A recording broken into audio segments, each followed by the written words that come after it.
It's time for the Lowco Sports Lowdown. Here are your hosts, Justin Jarrett, Wes Kerr, and Max Arraj. We don't have one that just has you and me. We only have you, me, and Wes, and me and Wes. Yeah. So, inaccurate intro tonight, but you got Justin Jarrett and Max Arraj with you. Wes Kerr will be along shortly, as will, actually, he's already hanging out in the green room, Marcus Walsh from WHHI-TV, because it's Thursday night, and that means we go Lowco Pigskin preview mode here in a little bit. And we'll actually start it probably a little bit earlier tonight because we expect a guest mid-show, and that guest is related to, I guess, the top story tonight because May River girls volleyball knocked off Bishop England tonight. Bishop England had been undefeated in region play. May River was a game back along with Bluffton, and no more. May River has now pulled even at the top of the standings, and we'll have to get into what the region tiebreaker is because they each beat the other 3-1. So I don't know then if it goes to points allowed or if it's sets won across all region games. There's a lot of different ways. Sets lost across all region games. There's a lot of different ways they could do that. So I don't know. We'll have to get those answers, but it could potentially be irrelevant because they both still have to play Bluffton again. And I think May River has to play Bluffton twice yet. So there's still a long way to go in this region race. And I know Wes was watching the match tonight, and I watched the fourth set, the final set. So I know he'll have a lot to say about it when he comes in, and certainly we'll have a lot to talk about with Aurora about the big win tonight to put the Sharks right at the top in Region 6 4A. I have to think about that still. Region 6 4A still doesn't feel quite right, but huge win for them tonight, and I'm sure Bo Gwynn is very happy. Very happy. Yeah, very happy. Javon Livingston watching. Shout out to him and the crew from Buford's Own putting on the show tonight. It was great to see. I'm trying to get us a little bit of a ticker going here that's at least got the high school football matchups for the week. Scrolling across the bottom of your screen if I can get all set up. But how you doing, Max? How was your day, buddy? I know you're plugged into that Falcons game tonight. Yeah, Tampa Bay just scored too, so it's 24-17 right now. Good game so far. How'd they score for fantasy purposes? Pass to, I believe, Shepard from. Dadgummit. Yeah. I need Godwin. Touchdown pass to Shepard from Baker Mayfield. That's no good. I need Godwin. I mean, the ones to Evans helped me out earlier, but and I need some Algier. If you could get the word to the Falcons to get Algier a little more involved. I need Robinson to get a move on. Drake London's done well for me tonight. So see, I'm betting against Robinson and putting some stock in Algier, so I need him to get going. He's a good running back. That's a good he's solid. I like him out of the backfield. He's nice out of the backfield. He's had a 1,000-yard season before, so yeah. I know Wes had tracked down who won the other big volleyball game tonight, the Bluffton game, but he didn't say.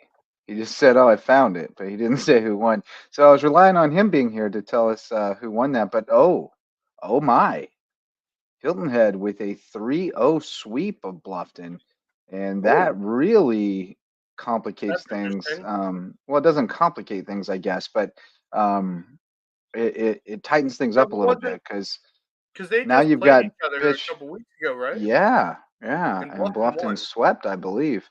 So they flipped the script on that one, and Hilton Head with the sweep. So now you've got Bishop England and May River both at 5-1, Bluffton at 4-2, Hilton Head at 3-4, and Buford at 1-5. Something there doesn't quite add up right. Yeah. Again, felt like there were region, more wins than losses. It doesn't matter what sport it is. This region is always fun to watch because Bluffton had 1-4 the previous time, and Hilton Head sweeps this time. So you never know. Volleyball's a finicky game, and you can definitely get it snowballing if if things get going in the wrong direction. It can go wrong quickly. But Bluffton still has a chance to make up some ground because they've still got Bishop England twice and May River twice in the last week. Well, no, that's not right. They've already played Bishop England once. So they still got another one with Bishop England and 2 with May River in the last week of the season. So they'll still have a chance. It'll still be they'll control their own destiny, as we say. But May River and Bishop England, the big dogs right now. If neither one of them drops another one, it'll come down to whatever the region tiebreaker is. So very interesting things happening there. The show tonight, Lowco Sports Lowdown presented, and Lowco Pigskin Preview presented by our all-star sponsor, Mickelson Law Firm. Our original sponsor came on board just shortly after we launched back in 2017, saw what we were doing and wanted to be a part of it and support it. And they've been with us every step of the way. We appreciate all their support. And if you'd like to join them and become a sponsor of Lowco Sports, just hit us up, LowcoSports@gmail.com, or you can find us on all the socials. And we'd love to talk to you about how we can present your business right here, or your organization or cause right here on our shows, and let the sports fans in the Lowco know what's going on. We've got a lot of great sponsors. We'll tell you about more of them as the show goes on. But Mickelson Law Firm, the all-star sponsor, they're our presenting sponsor of our Hilton Head Christian Academy coverage, and also the official real estate closing attorney of Lowco Sports. But they can handle all your legal needs right in downtown Bluffton. Mickelson Law Firm, call on them because they support us. Max, you want to get Marcus in here and start talking football? Yeah, I don't know when Wes is coming. We might as well just get on with it, right? What's up, buddy? I'm ready to roll, fellas. How are we? We are doing well. Marcus Walsh, WHHI-TV.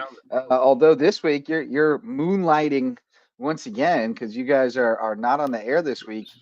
So you're going to be doing a little moonlighting for us. You and Tim Alonso are going to roll up to the May River Colleton County game, so you can scout out the Sharks before you catch them later on this season. But how's your week, man? You're waiting on your Guardians to get going, but the AL playoff picture got a little shake up in the meantime. It's definitely been shook up big time. And I really like the AL Central's chances. I really do. Obviously, they've got 3 of the 4 teams left. I'm kind of glad that the Guardians don't have to go up against Jose Altuve. I have to be honest. Yeah, I was about to say, thank God for the Astros not making it to the next round. Yeah. Still, it's very surprising. 3 AL Central teams in the playoffs right now. How crazy is that? They've had a great year. That division has been great. I saw a great comment the other day. Maybe the White Sox weren't that bad. They were just playing in the greatest division of all time. Boy, I don't know about that. I don't think it's the greatest division, but it wasn't an easy it was clearly tongue-in-cheek. It was totally a joke. But it is funny because, if you asked anybody, the casual baseball fan, or even, a fairly intelligent baseball fan who was pretty plugged in over the course of the season, what's the weakest division in baseball, I think they would have told you the AL Central, and had a pretty good case for it. But, I mean, here we are. So in reality, it's a funny game. One of the stronger ones. Do you guys happen to know the score of the Mets-Brewers game by chance? 2-0 Brewers in the top of the 9th. Mets are down to their last 2 outs. They got a runner on first, and Brandon Nimmo is at the plate. There you go. 1 count on Nimmo. We're going to do a radio broadcast, and without the express written consent of Major League Baseball. Right. Nimmo 0 for 3 tonight, standing in from the left side against the big right-hander Devin Williams. Changeup floats away, and he fouls it off 86 miles per hour off the outside edge. Game. Sorry, but no one here cares about that game. I'd much rather watch the Falcons and Buccaneers right now. And I love calling baseball, though. I had so much fun doing that tournament. I know I've talked about it ad nauseum with you guys, but doing that tournament in July with Kevin and I and all you guys, oh my gosh, what a blast. That's a rope up the middle for Nimmo. It's going to get into the gap. It's going to go first to third. They'll hold Nimmo at first with a single, but the tying run at first and the go-ahead run at the plate in the person of, I believe, Peter Alonso. Ooh. I believe he's on deck. That's someone you don't want. So it is getting interesting. Williams threw him a pretty good he's got that nasty changeup that fades arm side. Threw him a pretty good one on the outer edge, but he hooked it up the middle into right center. Hard ground ball. Great piece of hitting. Brandon Nimmo can hit, man. Yeah, he can. Yeah. I know. You don't care about that game. He's an underrated player in Major League Baseball. Despite he is definitely. No doubt. They are. I do love Brandon Nimmo. Yeah, I don't like the Mets as an organization, but I actually kind of like this team. I like Alonso. He's come so far defensively at first base, and Yeah. he's obviously a great power hitter. I love Lindor. Frankie, what a year Nemo's he's had. nice. That outfield they have is terrific. With Nemo, Tyrone Taylor, and who else I got out there? Bader playing center. Yes, Yeah, Bader. Yeah, I hated Bader with the Cardinals, but he's a scrappy player. naturally. But yeah, that Mets team is pretty nice. I can't root for the Brewers, Forget he was with so the I New got York to root. Yankees at one point. What's that? People actually forget he was a New York Yankee at one point. Yeah, for like a week, like a Yeah. week and a half. Little cup of coffee. Yeah, it didn't last long. All right, the Polar Bears up there with a 0-1 count. Runners on the corners. Ooh, he laid off a tough one with the Really? letters. They're gonna Go punt it. 1-1. But I guess we should get into these football games and our Loco Pigskin preview tonight, presented by the MVP sponsors of LowcoSports, starting with Base Hit Life, our new baseball and softball apparel partner. It's hoodie season, so thought we would show you some of the hoodies at Base Hit Life tonight. Definitely getting to be hoodie season. There's the Halloween collection. I love how you say it's hoodie season, yet it was absolutely blistering hot outside today, and it's October. Yeah, but it's It was- cold in the classroom. I Cold tell in you the what. classroom. I tell you what, crazy is it? guys. It's I still was on this the golf hot, and course. It's October 3rd. I was on the Too golf hot. course today at Port Royal, and it was sensational. It was warm, Beautiful day. yeah, but we had beautiful, Yeah, the cool breezes coming off the Yeah. ocean. Oh man, I Ooh, got I a like little that bit of one. sun. It was Beast a mode. great I day on the like golf that course. one. That one's Yeah, pretty I do dope. too. That's a cool nice. one. Beast mode. That's very Pretty sweet, nice. especially on the white. Yeah. I like it on the white. And that- That's when you Base Hit get- Life. Show You can that. check show out that their to Marshawn apparel. Lynch. Yeah, exactly. You Yeah. can check out their apparel at basehitlife.com and live your best base hit life. We've also got Homegrown Home Inspections, our official home inspector, best in the Loco when it comes to making sure you're making a great investment in the real estate market. And if you're building a new home, you got to have Homegrown do that phased inspection. They'll check on it every step of the way and make sure it's built right with Homegrown Home Inspections. Hospice Care, the Low Country, provides palliative care, hospice care, free grief counseling, and much more in our community, because at Hospice Care, the Low Country, it's not about dying, it's about living. And the USCB Center for Low Country Tourism Education, headed up by our friend Coach Beach. If you want to learn more about the community you live in and what makes it so great, the history, a little bit of everything, check out their ambassador program, Island Ambassadors and Bluffton Ambassadors. Great programs to learn more about your community and how you can get more involved through USCB Center for Low Country Tourism Education. They're educating all those tourism workers too. I always wondered about that. Like, all these people come here from all over the world and they're working in resorts and stuff, and people have all these questions like, how do they know all the things? Well, they go to the Island Ambassador program and they learn all the things. So, pretty cool.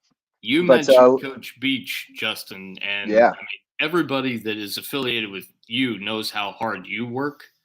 Yeah. Right up there with you is Oh, Coach dude, Beach. that He that is that woman works absolutely incredible. runs circles around me. Like, I know what you're saying. Like, I used to think I was like a high energy person, and then I started working with her.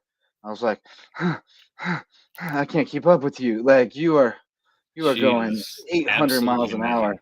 and she wears so many hats and wears them so well. I She's know it. so incredible. Before you, I don't want to let the cat out of the bag on BJ Yeah. Payne, but she is the brains of the operation. Before we move on, I just wanted to add one thing. It's halftime in Atlanta. It's 24-17 Tampa Bay. Okay. But Okay. at halftime, I actually forgot about this until they just mentioned it. At halftime, Matt Ryan is being inducted into the Atlanta Falcons Ring of Honor? Yes, he is. Well deserved. Tony Gonzalez Yeah. is going to help him. Matty Oh, Ice.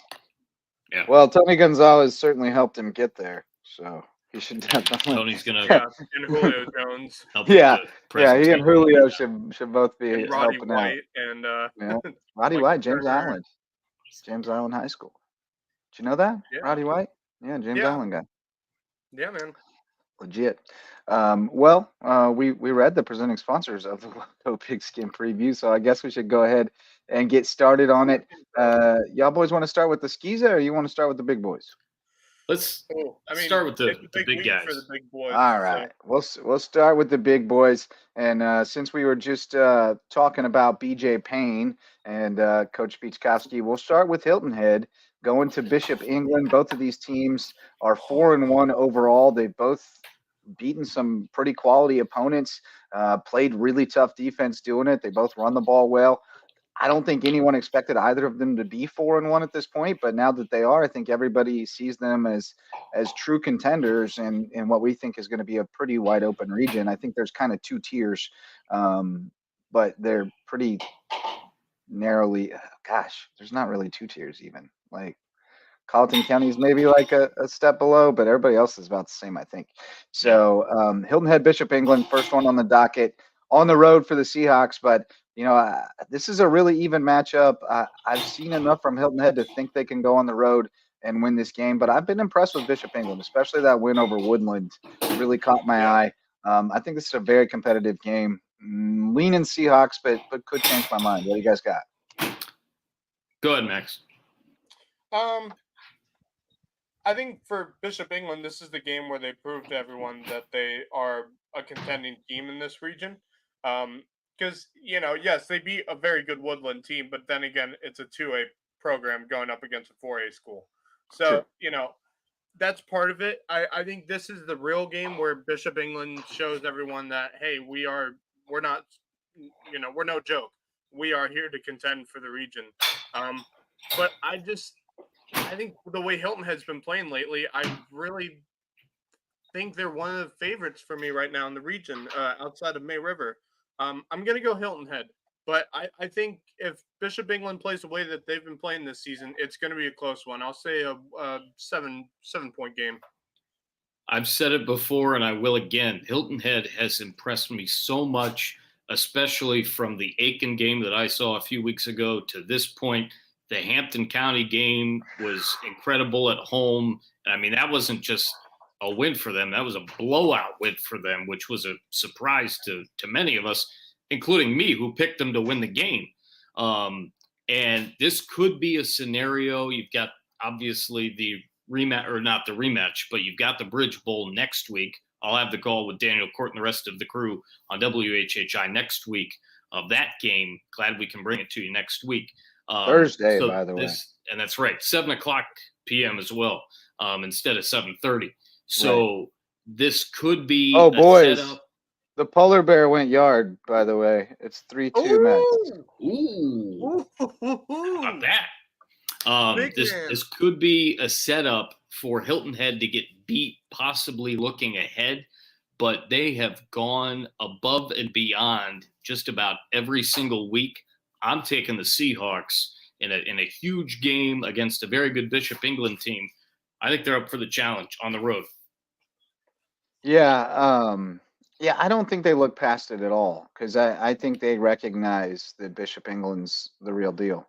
I think they recognize that, like, they legitimately have a chance to maybe win this thing, but they got to win every one.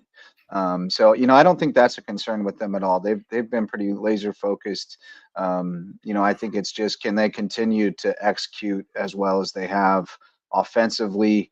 The young quarterback Derek Ranaszewski has been outstanding, better than you could have possibly expected him to be. Really limiting the mistakes, and you hope that he can continue that, but you just don't know.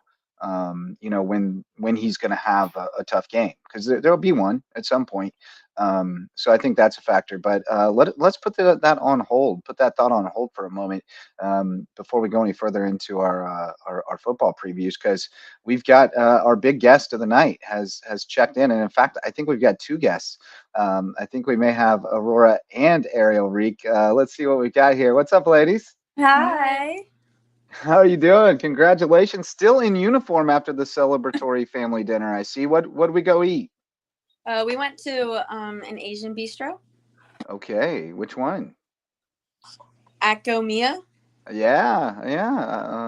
I've had that one time, but wanted to get back. Good stuff. So congratulations on a huge win tonight for you guys. Went up to Bishop England a couple of weeks ago and took a tough loss. Very competitive 4-set match. Tonight you got the chance for revenge at home and very much took advantage, winning in 4 sets. The third set, you guys blew them out of the water, and really just kind of changed the momentum. So tell us how you guys were able to bounce back from losing to this team a couple of weeks ago and turn the tide tonight. We had lots of practice, working on our plays, teamwork, talking, communicating, trying to figure out where we went wrong in the past game, and working harder to come back and win. Outstanding. Aurora, if I'm not mistaken, you put down the final point, right? The game winner. Tell me about the feeling when you let it rip and you see it's going to hit the floor and then you go into celebration mode. I was so excited and so pumped. Our team did really well. I couldn't have done it without them. Huge win for you guys. Now tied at the top of the region. And Bluffton took a loss tonight to Hilton Head in a bit of a surprise. So now you guys have a little bit of cushion. You and Bishop England 1 game ahead of Bluffton. Of course, you still got to play Bluffton twice. And so there's still a lot that could happen in this region race. But you guys are right there at the top. Did you expect to be competing for a region title this year? We did. Been planning it since last year. So tell us about why that is. Tell us about the team around you that had you guys thinking at the end of last season that this year was going to be the year. So we've been on varsity since our freshman year. So we played with most of the girls for 3-4 years now. And we just felt that this was going to be our year, our time to shine. Who are some of the other girls on the team, some of the standouts that have helped you guys to the great start you're off to?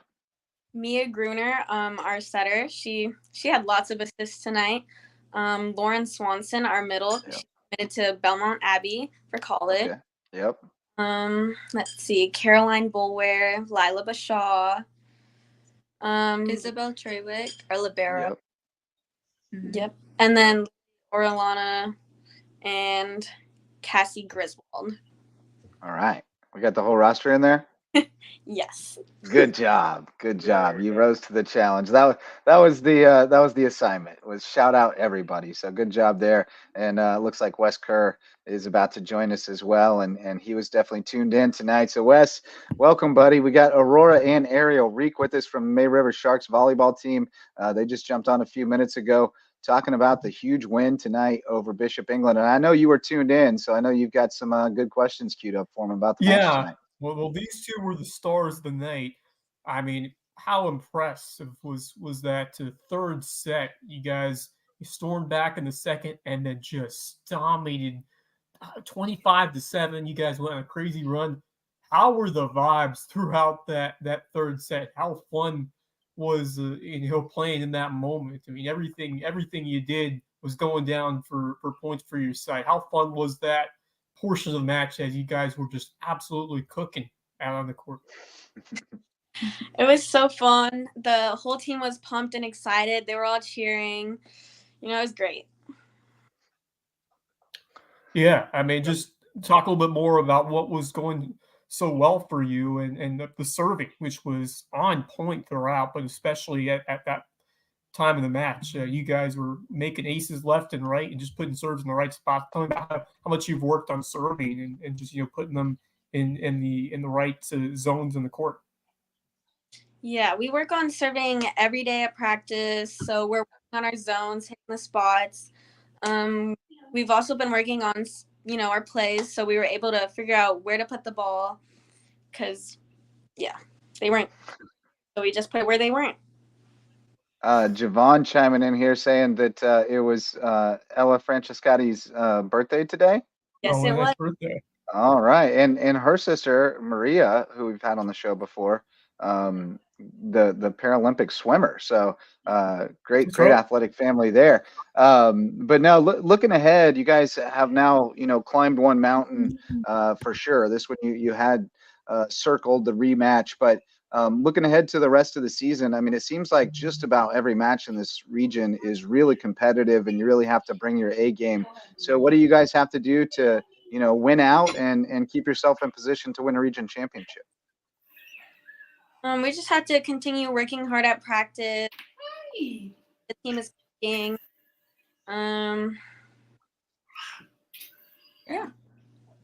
Ariel, do you have anything to say? Big matches against Bluffton coming up. So, how pumped are you to go up against the Bobcats and what are you looking to do when we're to pick up some huge rivalry wins against Bluffton? And I'm sure you're very familiar with some of those players on that team from club ball and through other meets. What are you doing? Yeah, so Ariel, Sam, be quiet. the club team, a lot of Bluffton players, so she knows how they. Do you want her to be in your I'll let- Yeah, so I know how they play. I was on their club season for multiple years. One of their setters, we've been on their team for like 3 or 4 years since middle school. So we know how they play and their weaknesses. So we're gonna utilize that when we play them next time. So I gather that the two of you are twins, Mhm. correct? So I'm sure there was a lot of competition between you growing up, but now it seems like you're great teammates. So when did it switch over from going against each other and always competing to being great teammates? Because that has to be a dynamic that's kind of cultivated over time, right? I mean, we still compete a lot. we're But on competing. the court, we try and work together. And Okay, that's so what you gotta do. you can That's what you gotta do. compartmentalize it. All right. And That's it funny. really was apparent when you guys got rolling, and it looked like you guys were in sync. It just making it look really easy out there. So describe about how you were communicating out in the court, especially when you guys got rolled midway through the match, and how you just build on that and continue to dominate the rest of the way. So how important are those communication skills, and knowing where everyone is and how to finish off those kills on the court. So I'd like to say with Ariel and I, it's twin telepathy, Mhm. and then knowing where everyone is, knowing who you're playing with, like court awareness.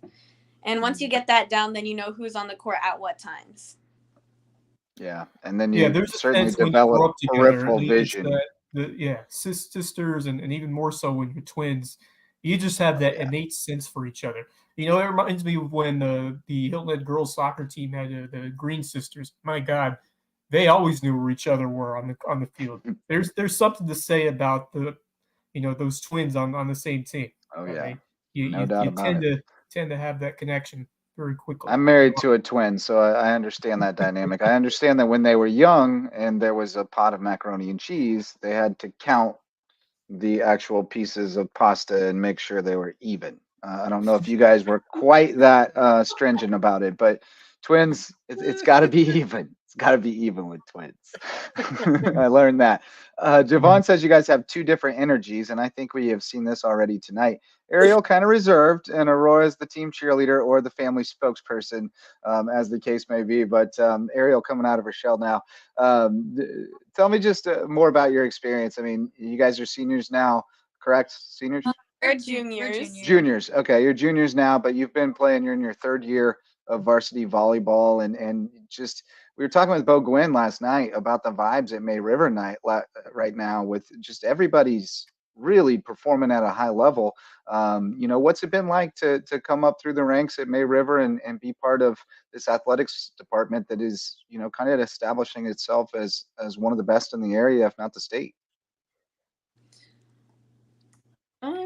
I mean, so our mom's the boys volleyball coach, so we work with the boys. Okay. So, we have to learn to communicate with them, and, they pick on us and we make fun of them. They do it back. So and we go and support them too when we can. So we're always cheering our team. It's so exciting. Mm-hmm. It's hard because you guys always play at the same time at different places, right? So it's really hard for you guys to support each other. That's a bummer. I wish we could figure out how to do more double headers for volleyball, boys and girls. Yeah, have you been following the guys teams at all? The May River guys team, and how fun is it? Yeah, their mom's the coach. Yeah, how fun is it to see how the guys team is doing and support them? They've made a lot of progress throughout the years. A couple of years ago, they couldn't even pass, but now they're really, really good. And we go and watch weekend tournaments too. So we go and take stats, film, cheer them on. Nice. The guys, by the way, got a big win tonight as well. 3-0, swept Bishop England. So it's looking like it's kind of them and Bluffton, right? Or the top two in the state, maybe even. So that's pretty cool. We got a little boys volleyball hotbed in Bluffton. Who knew? Yeah, and it's great because it's only been a few years, but these guys have ascended it to some of the best teams in the local. That's got to be cool. And how fun is it for you to kind of see the growth of this guy's team and to maybe each other to get some pointers, get some more info about how to be a better player, and both you guys and the men's team.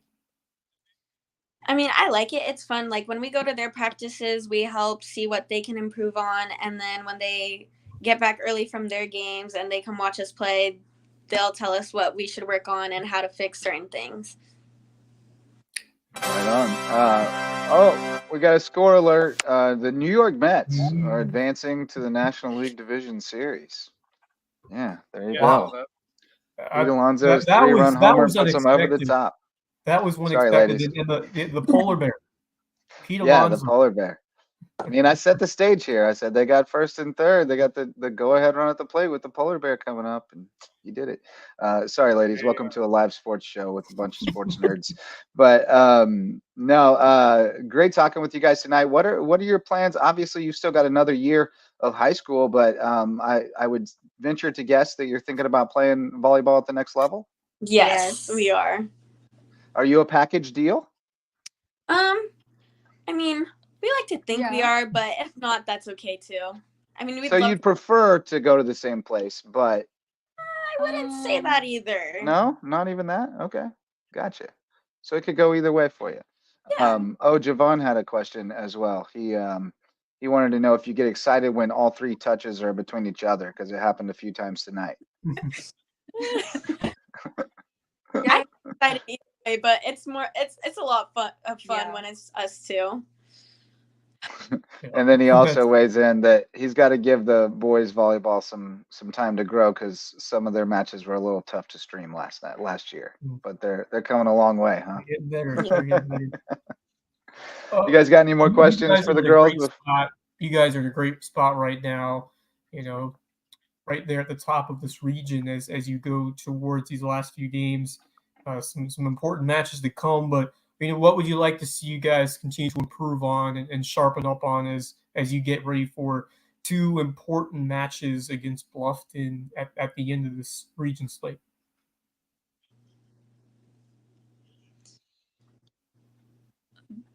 Anyone? I think they're strategizing. Yeah, take your time. What do you got, Ariel? Let him think. Well, at practice, we're going to keep working on our plays, trying to get things better, work on our weaknesses, our defense, our offense, hitting the spots we want to, and keep working on our serves so that we can just go and, beat Bluffton. Yeah. I mean, that's going to be great. Who do you guys play club for? Low Country Volleyball Club. Okay. Yeah, so you've got a bunch from your club or on your team and a bunch on their team, right? So that's going to be a blast. That's the best when you get to play against your club teammates in high school ball. That's so fun, right? Yes, it is. Mm-hmm. Yes, because then you get to talk smack if you win. Right. You both seem like you would be pretty moderate smack talkers. I don't think either one of you is talking a whole lot of smack. Yeah. It's just depends on who. Yeah, it's just talk fun. about this coaching staff and what they've done to get you guys on the same page and to help lead you this year as you guys pick up some important wins in this region. How cool is it to be coached by these terrific mentors, and what have they done to really amp up the excitement and energy of this team? Yeah, so Morgan Hedrick, our head coach, we've been with her for 4 years. We really like her. Like, she's helped us improve so much. I remember back on JV 8th grade year, I was a setter and a middle for her, and now become strictly an outside. She knows that I can play whatever she needs me to play. And then Coach Bailey, she's new on our coaching staff this year, our assistant coach. She came in, started working with us one-on-one, helping us to improve like the little things that lead up to the big things. Yeah. So a lot, like tremendously. The little things are where it's at. The little things are where the magic happens, because as you know, little things matter, and they matter a lot in big spots. So Marcus, didn't mean to keep you on mute all this time. You got any questions for the girls? I'm just soaking it all in. I'm definitely looking forward to getting out to some volleyball at some point. Sounds like you girls are having a great year, and just keep up the great work. And I know May River is having a lot of success everywhere, what field, court, you name it. Keep up the great work. Keep on representing May River sports. Congratulations. And the course, golf and cross country. That too, of course. But I forgot. Oh, I know what I was going to say. You should get an opportunity because you guys should have at least a couple of home games in the playoffs if all continues to go as it is. So I'm sure that's something you're looking forward to. You guys always tonight it was a little timid. The crowd was a little timid tonight. I didn't see a big student section, but they usually come out and get pretty rowdy, right? I mean, sometimes They could step it up. I know that they're definitely coming for the big rivalry games like Bluffton and next week's senior night on Tuesday against Hilton Head. Well, you're laying down the challenge that they need to step up their game. Is that what you're saying? Students need to get on the ball with the volleyball team? Yes, but I mean, I can take over cheering too if they need. Yeah, that's true. I mean, volleyball teams keep it pretty hype, whether you got a crowd or not. They keep it. You create your own hype, right? You are your own hype women. So, well, ladies, great talking with you tonight. Thanks so much for making time for us after the celebratory dinner after a big win against Bishop England, and we'll let you get your homework done and get some rest. But congrats again, and I'm sure we'll talk to you down the road. Yes, thank you so much. No problem. It was our pleasure. Take care. Okay. That's Aurora and Ariel Reek from May River Girls Volleyball Team. Many thanks to Javon, by the way, for helping us get them in here. Yeah.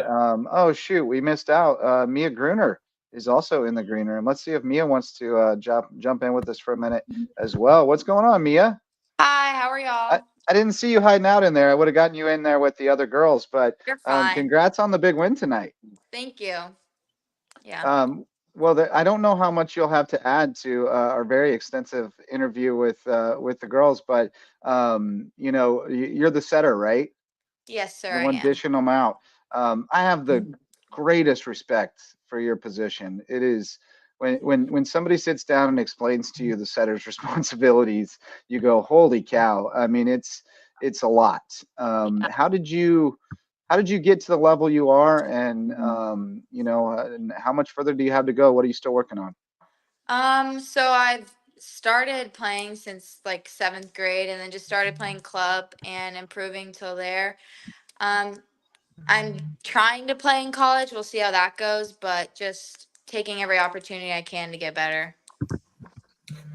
Mia Gruner, congratulations! A huge victory over a very good Bishop England team, and getting them back at home after falling in that first match has to feel really good. And the way you guys, as I talked to the other two earlier, just the way you all grooved in that third set and in that fourth set to clinch it, you made it look very, very easy. So, I mean, just tell me about what was clicking for you and that squad and that impressive run to take control of this match.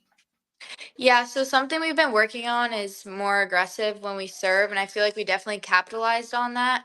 And sometimes we tend to like get down on ourselves when we lose the first set. So I think this time we definitely focused on having that energy the whole time. And I think it definitely helped, even though there wasn't as big of a student section as we want, but we're all so excited for each other because it's something we've all been working for so hard this week and just the past season after we lost to them at their place. What year are you? And you guys brought the energy yourself. Senior. You're a senior. Parents and other friends and other spectators there, but the real vibes I think were created on the bench and on the court as you all got hyped up after getting those points. But when you felt in the zone, how fun was it as you guys rallied off point after point to take command and get yourself electrified and hyped up? It's an amazing feeling. Sometimes, like, I'll catch myself. I get so in the moment that I don't really know what I'm doing. So it's just like instinct and like intuition at that point. But I think everybody that was there tonight could definitely see that we were all working together as one team, and it wasn't just individual people playing for each other. Yeah. Well, Ariel and that Aurora. doesn't work in very many sports, but Yeah. certainly not in volleyball. Yeah, Um, definitely. Ariel and Aurora were unbelievable tonight. Hype them up a bit. We got to talk to them, but just as a teammate, how impressed Yeah. were you of what they brought to the team, and an incredible performance down the stretch by both? Yeah, I'm super proud of both of them, especially Ariel because she's not an underclassman, but she's timid and shy sometimes. And I feel like she's definitely gotten out of her shell and like she demands on the court now. And of course, Aurora, taking those big swings when we need it and we can just count on her. Like that last point, she got that point for us. It's absolutely amazing. Like I've played with them the whole time I've been at May River, and it's amazing to see how much they've grown and just been amazing teammates and leaders on the court. Yeah, they both mentioned that you guys kind of at the end of last season, kind of said to yourselves like, "Hey, next year's the year. Like this is the year." So, how much did you guys put in? Obviously, you're all playing club ball, and so I mean, talk a little bit about the dedication that it took in the off season to, come out and live up to kind of the claim you made at the end of last season that this was going to be the year. Yeah, so we had early morning practice 7 to 9 during the summer, 3 days a week. Basically everybody on our team showed up, worked, put in the time and effort, and some of us were still in club. Like I played on a club team with Ariel, and we also put in the work and made sure that we were doing everything we could to live up to what we said from last year. Right on. And in addition to that, you guys have shown dedication in terms of your studies and in the classroom. And so, talk about the importance of being a complete student athlete on the court, on the field, but also getting it done and giving yourself time to study and get your schoolwork done. Yeah. When you're not on the volleyball court. Yeah, sometimes if you watch some of the JV games, you'll see some of us sitting on the up in the bleachers doing homework with our AirPods in, just getting stuff done when we can, or like on bus rides. But it's definitely a top priority, and our head coach, Coach Morgan, definitely makes sure that we get our stuff done and checks our grades and make sure we all are up to par with that. Well, and certainly the importance of that if you're trying to get recruited to play at the next level. That's the first question every time. What's your GPA? Can I count on you to take care of your business? So how's that going, the recruitment? You mentioned you love to play at the next level. Obviously, it's never a guarantee. But what are you trying to do to get yourself out there and get that opportunity? It's going pretty good actually. I started a little late, like emailing coaches and stuff, but I've gotten a couple looks at, so excited to see where that goes. Just doing as much as I can, emailing coaches, putting highlight reels together, making sure I stay locked in during school work, and making sure like I have a good GPA, good grades, all that. Right on. Takes the whole package, and you certainly sure does. Have you have it for sure for this May River team and for your future going forward beyond your times as Shark. But we talked about this to the twins, to Ariel and Aurora, but talk about the vibes at May River with the football team doing well, all this athletic success, and how you guys are doing. How fun has it been to be a part of this May River athletic program and to see what some of your other fellow student athletes are doing and see it vibe off on you guys as well? It's definitely amazing to see, especially for it being my senior year, and just seeing the football team exceed and being able to go out on Friday nights and have a big student section, and I feel like everybody's supporting each other this year, and it's not just like, oh, volleyball did bad this year. Like everybody is having like a good season, and it's very positive at May River right now, I would say. School spirit, baby. Javon from Buford's Own wants to know how you stay composed when a net error is called on a kill.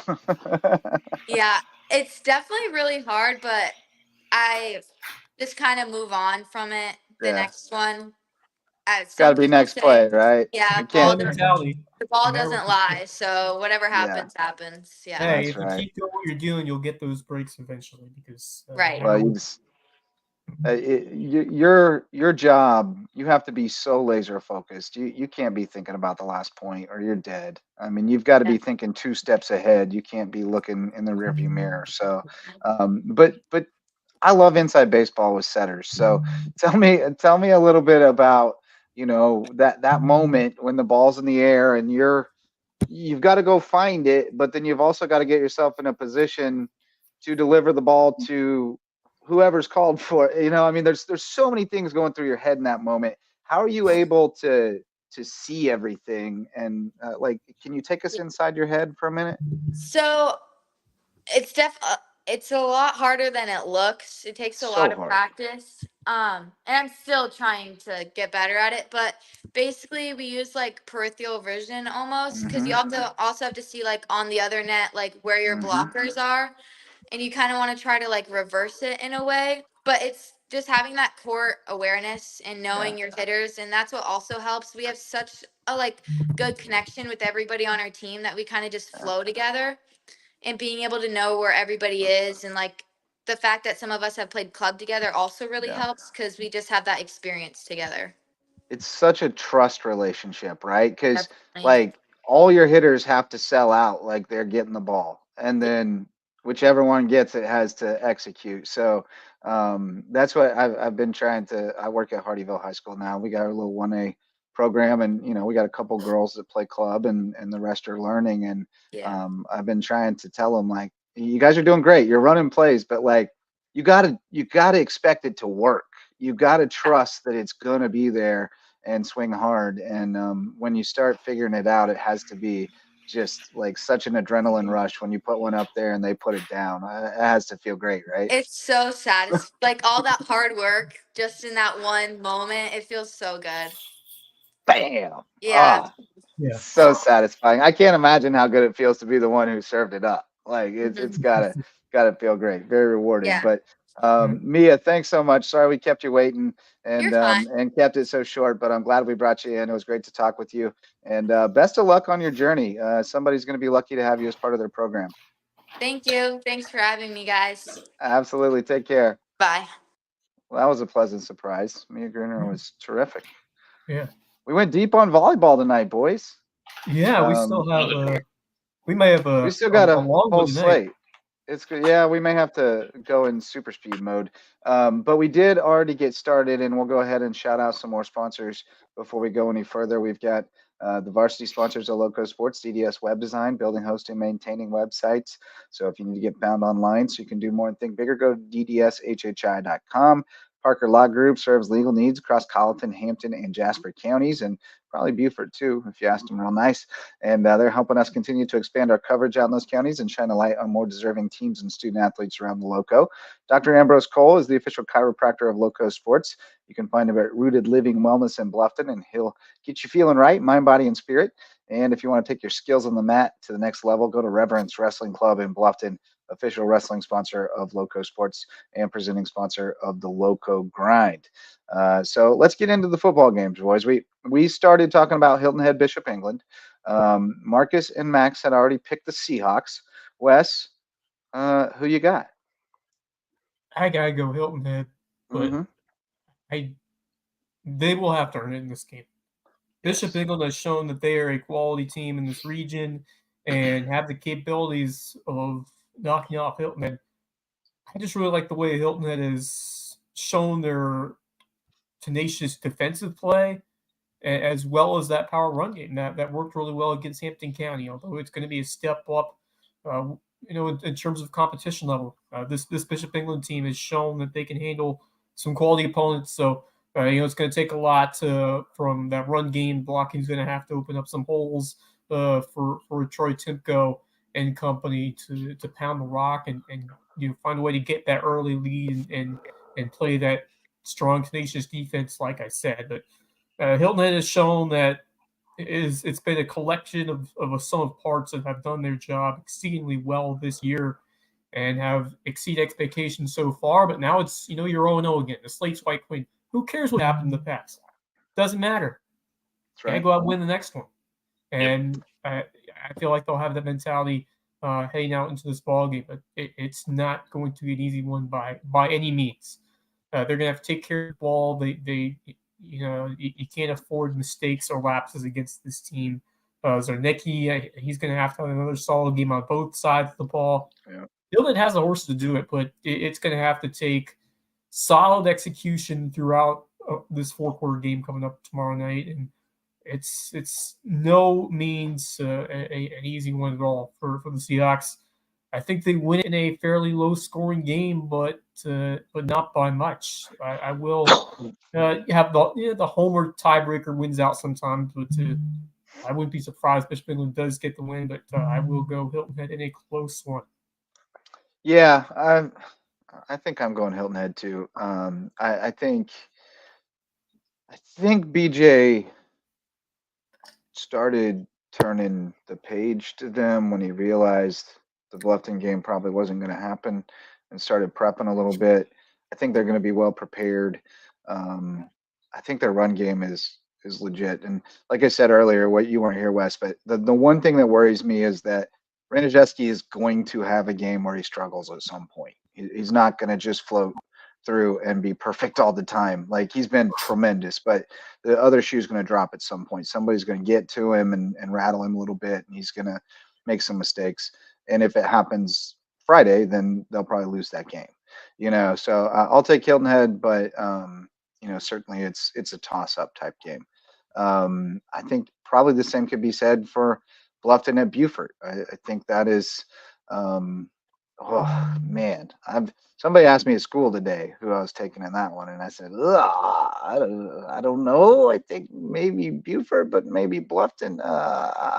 But Bluffton's offense obviously is explosive, capable of great nights. They've had a couple of really bad ones. One of them that ended up not looking bad because what they did in the second half. But so I guess it's 1.5 bad games that they've had on offense. Doesn't look like it's going to be raining, so that shouldn't be a factor. So I think Bluffton's offense should be okay. Their defense gave up a 50 burger to Hampton, which was pretty shut down by Hilton Head. So, that concerns me a little bit. I assume Samari is going to be back. I assume Amari is not, although it's, he told me it was possible. It sounded like that was like a best case scenario. So, if he is, bonus, but I'm going to assume he's not. But just having Samari back gives him another receiver, because Caleb Steffen steps out there and he's a better receiver than a quarterback, and he's a pretty good quarterback. So, I think Beaufort gets a big boost from guys coming back this week. And I think I'm going Beaufort. You boys, tell me what you think. The game's at Bluffton, right? No, it's at Beaufort. It's at Beaufort. Okay, it's at Beaufort. Yeah. I saw Beaufort against Battery Creek, and they looked a lot better than they did the week before when they lost to Goose Creek. Yeah. With Samari being back off the bye. You're exactly right, JJ. Whether they have Amari Patterson back or not, Steffen is going to be out at receiver. Goodness gracious. Bluffton's got a bunch of talented guys.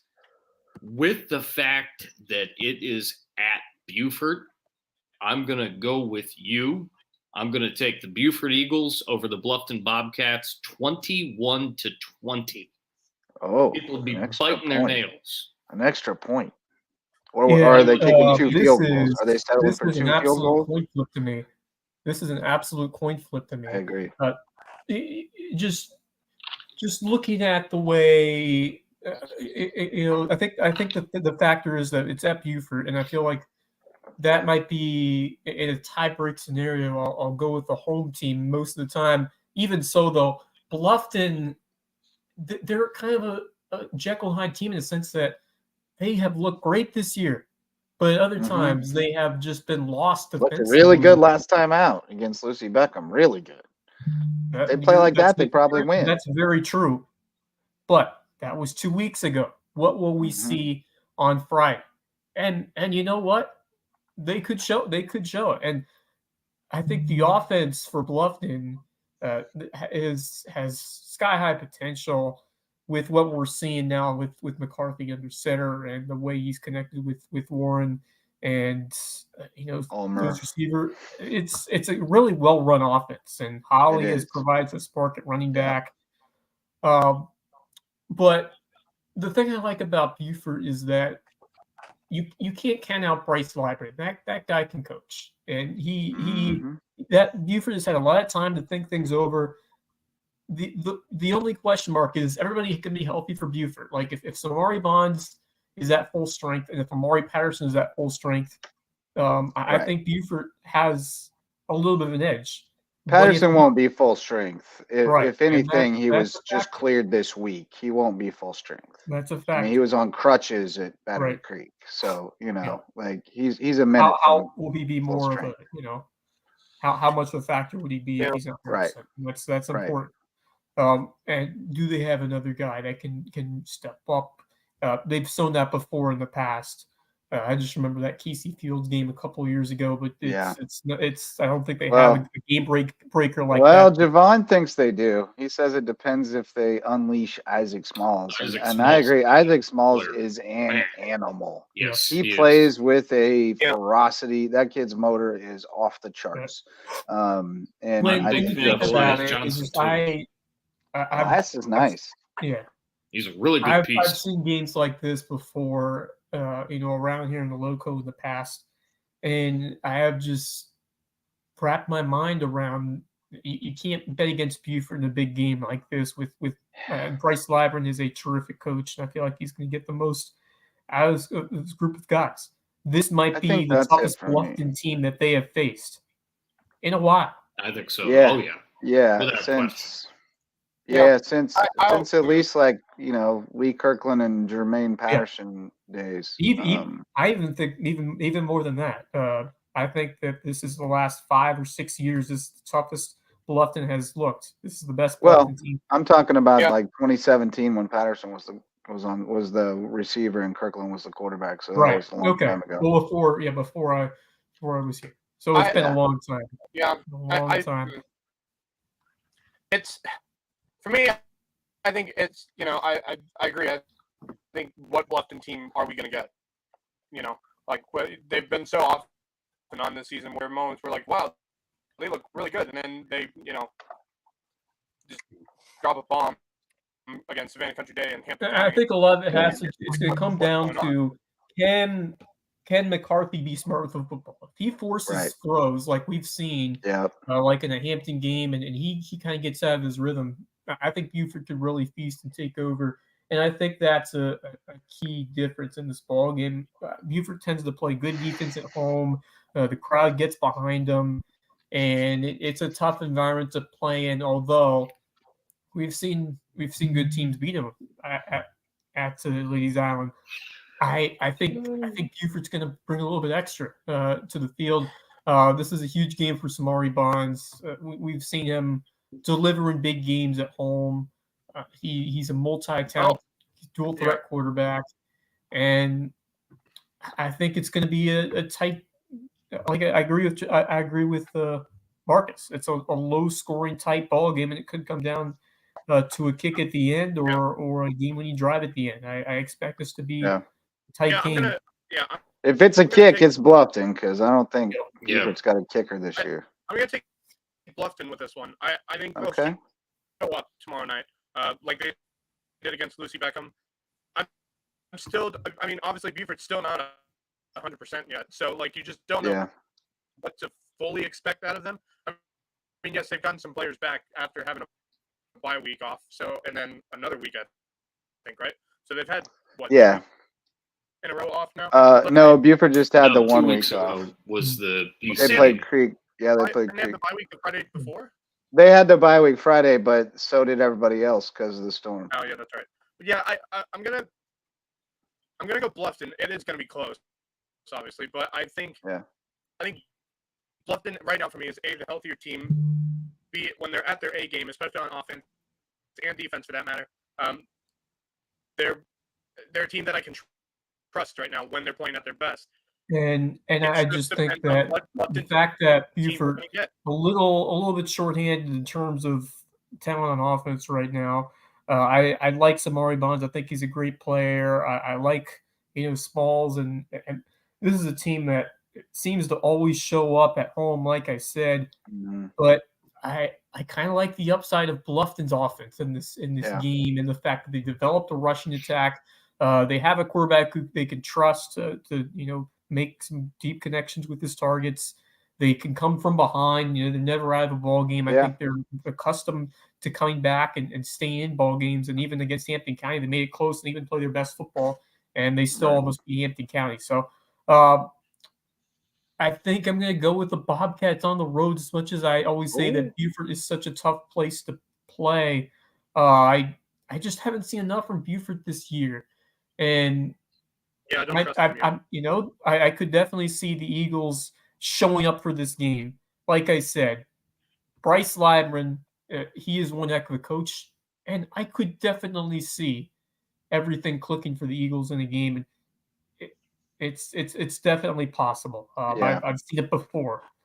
Yeah, you can see a path where Buford gets after the quarterback early, forces a turnover, runs it down the field and scores, forces a 3 and out, runs it down the field and scores, and then it just kind of starts. I just haven't seen enough of their offense this year. Their offense, well, because we haven't seen but a game and a half or whatever, 2.5 games of Samari, so we haven't seen their offense. Right. We've seen their makeshift offense, but they got some dudes on defense, man. Dudes. They certainly do. They have some vets in there for sure. It's just that they haven't been fully 100% healthy No. all this season, and they won't be. No, I mean, I think there's perfect justification to pick either team. I'm not, and in fact, I would say if you were an odds maker, you'd probably make Bluffton the favorite. I mean, they're 3-2 versus 1-4. Yeah. I just think that Buford is a little devalued. I think they're better than their reputation at the moment based on the results. And Bluffton, I think, has leveled off a little from what we thought they might be, just because of the inconsistency. So I think it's dead even game. Split down the middle makes sense to me. But we got to move on because it's already 10:30. The other Region 6 4A matchup is May River at Colleton County. I suspect we'll all go with May River, but I think we all think Colleton County is capable of this upset. I just think May River is a pretty laser focused team right now. I don't think they're falling for any traps. I think they're gonna take care of business on the road. I'll say by 2 touchdowns, May River wins. Oh, more than that. That sounds about right. Yeah. I'll go May River, but don't be surprised if Colleton County gives May River a little bit of a scare in that game. Maybe early, but I think May River's defense I think May River really show themselves and hold Colleton off the board in this ball game. I think that's kind of where they're able to force some turnovers, make some stops, and kind of overwhelm Colleton County in this game. And I think May River, I don't think Colleton's disciplined enough on defense for this task. Yeah, that's the thing. I agree with Marcus. I think it's a 2-touchdown game for May River, but I think Colleton County has some talent there. If they use it properly, I think they can keep it close for a little while, but ultimately, I think May River could end up running away with it. Yeah, I don't think it's close. I think it ends up pretty bad, like maybe like 42-7 or something like that. It wouldn't surprise me. I think it'll be pretty bad. We'll see though. I mean, it wouldn't surprise me if Colleton hung in because you're at home. If you just battle and stay in it till halftime, you got a shot. I'd say they can hang in for maybe 2.5 quarters, and then by like that. But I think this May River team's all business right now. I don't think they're slipping up against a lesser opponent. They're gonna have to get beat by somebody who is better than them one night. They've been all business all season. Yeah. In my opinion. They also have extra rest too because 2 weeks. They do. Ago, they had a passing day, and then They do, and Colleton played on Wednesday last week, so they did play. May River should be healthy and good to go. I think they roll. Region 6 3A, North Charleston at Battery Creek, and this is a big game because if you win it, you're in the playoffs basically. North Charleston is 4-1, but has played what's got to be one of the weakest schedules in South Carolina. They're still ranked last or near last in the Max Preps ranking. So, don't be fooled by that. This is a very winnable game for Battery Creek. And I assume that they'll have some guys back. I know Smalls was planning to be back for the Whale Branch game last week, so he should be good to go. Not sure about Freeman, but they got some guys in the backfield even without them. Eddie Hayward's been really good. What's that? Ty Simmons, really solid. Yeah. So they got some electric players. Olsen's a leader. He's the real deal at quarterback. Small but tough. I'm going to take Battery Creek at home. I think they're going to knock off North Charleston, and I'm not sure it's the last region win they get, honestly. I'm going to take them too. They've been surprising me all year. The 2 games that I've had so far this year have been Battery Creek games, and they played well in both of them. They were able to split those 2 games that I had, and I think they're going to keep it rolling at home. It's always a great environment at Dolphin Field. Oh, it is. PC. Yeah, Give me Creek all the way. Creek is on the rise. Susie is doing a heck of a job with that team, and they're going to pick up a monumental region win against, I think, a North Charleston team, a little bit inflated record based on the schedule that they have taken on so far. I like the way Creek is bound. I think they've every passing year these last 2 seasons they've gotten more and more competitive, and I think they get the job done tomorrow night. I'd love to see Creek start off region play 1-0 and lift themselves up with what would be a remarkable victory on their home field, which is always a rocking home field. The band will be there. The Battery Creek band is one of the best, by the way. They got some energy out there. Yeah, I love it. The damning stat for North Charleston is that they only scored 17 points against Stahl.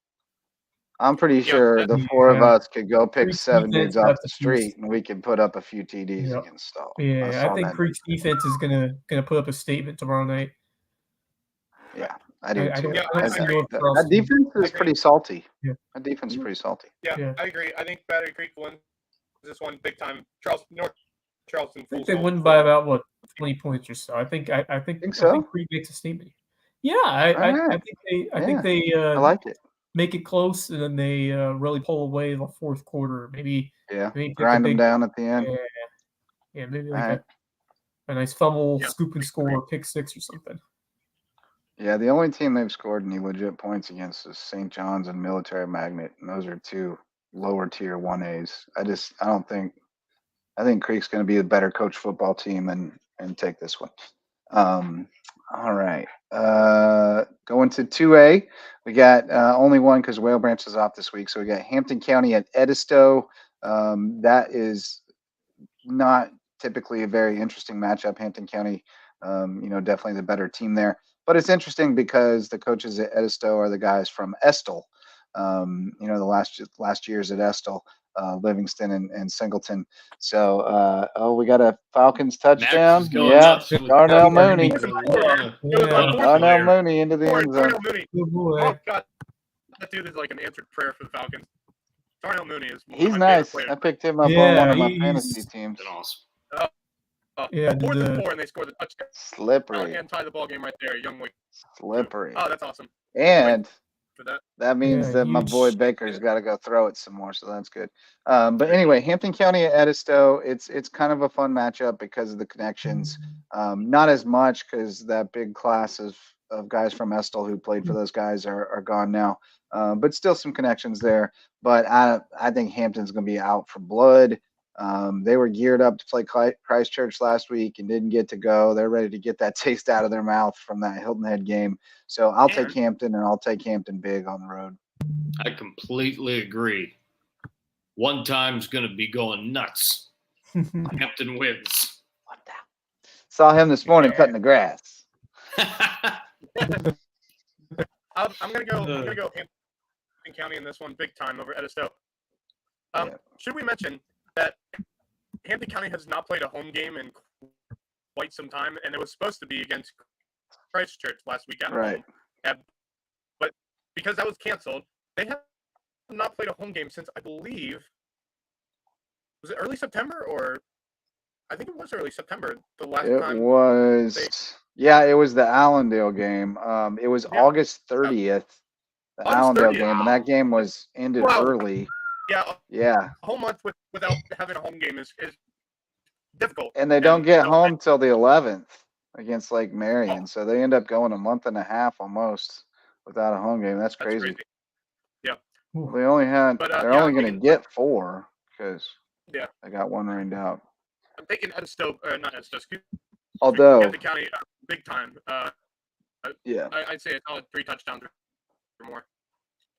Yeah, 30 plus, I'd say. I think they take it big. We'll see. Edisto's been fighting people this year. They've been playing them tough, but they just don't have the horses that Hampton's got. They're 2-3. They beat. Is that really the score? Did they really beat Calhoun 8-4? Cool. Really? What a If weird so, score. it's the weirdest. If so, that's the weirdest score I've ever That seen is in my so life. weird. Weird score. That's what it says. Crazy. It says 8-4. That's Unless someone wild. made a mistake with the score.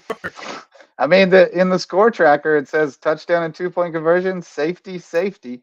So if somebody went to the lengths of going into the score tracker and entering scores, if that's the case. But yeah, that's a wild one. But they got blown out by Bamberg and Blackville. They lost a close one to OW, which is what makes me think OW might be fool's gold too in that 3A region. I'm not convinced that anybody in there can really challenge Oceanside, if I'm being honest. But anyway, speaking of Whale Branch, they don't play this week, but we do have some Whale Branch news. A commitment, Big Tots. Isaiah Evans committed today or yesterday, I think, to South Carolina State.